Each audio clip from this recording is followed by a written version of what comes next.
renkli bayrak döndü Gülüstan'a, bu ana torpaq. Şəhidlər ruhundan güc alan əsgər, bizimdir qələbə, bizimdir zəfər.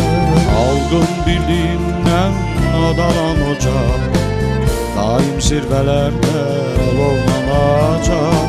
Oldu zülmətlərdən aydın bir səfər, bizimdir qələbə, bizimdir zəfər.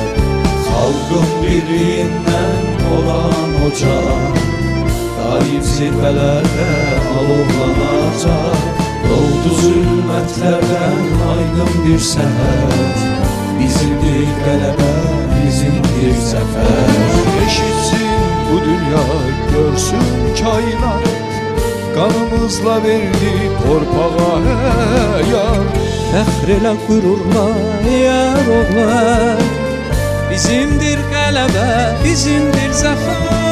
Xalqın birliyindən odalan ocaq, daim zirvələrdə alovlanacaq. Doldu zülmətlərdən aydın bir səhər, bizimdir qələbə, bizimdir zəfər.